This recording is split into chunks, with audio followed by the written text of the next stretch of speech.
friends, my name is Maureen Hosty, and I'm with the 4-H Youth Extension Program here in Multnomah County, and I'm so excited that you will be working with your teacher to raise salmon from a tank, even though you will be doing it virtually. Hopefully along this process you'll be learning a little bit about salmon by watching videos and communicating with your teacher. What I'd like to do today is actually show you a little bit about what raising salmon is all about. So as you will see, we have our tank set up here. I have it set up here in my garage. And what we're trying to do with this tank is replicate it as close as possible to what is actually going to be happening or the habitat that they've come from in the Sandy River, because we'll be getting our eggs tomorrow. And when we put the eggs in, we want the habitat to be as close as possible to where they're coming from. So as you'll see, we have a number of things that help us create habitat, because there's 4 things that our salmon are going to need in order to be healthy. And one is, just like us, humans, they need clean water. So it's very important that there's no pesticides or chemicals like in the rivers, and just like here with our tank, we're going to make sure the water stays clean. A second thing that the salmon are going to need is cold water. And in the Sandy River, generally it's around 45 to 50 degrees. We're going to keep our tank around 50 degrees. A third thing that the salmon are going to need is, just like us, they need oxygen. When they're in the river, a lot of the oxygen they get is from the plants that are growing in the river, but also from the stream or the flow of the streams or the rivers, the ripples in the water, things like that helps create oxygen. So that's a third thing they're going to need. And the last thing is that the salmon are going to need it fairly dark.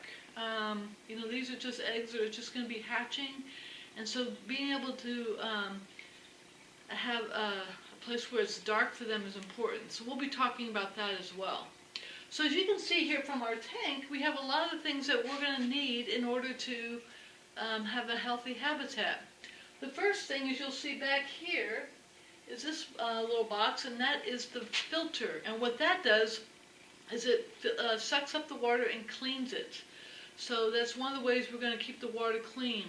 The other thing we'll be doing is, which I'll be showing you in the next video, is actually testing the water, making sure the balance is right and the water is clean. So that's one thing we'll be doing to make sure the tank is kept clean. The second thing is they need something to keep it cold. So this is what's called a chiller. And the chiller is like a mini refrigerator. And there's a pump here inside the tank.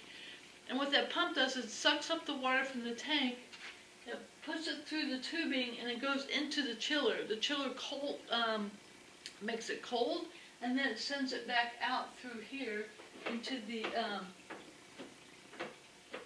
tank. So those are the things that we kind of keep the water cold.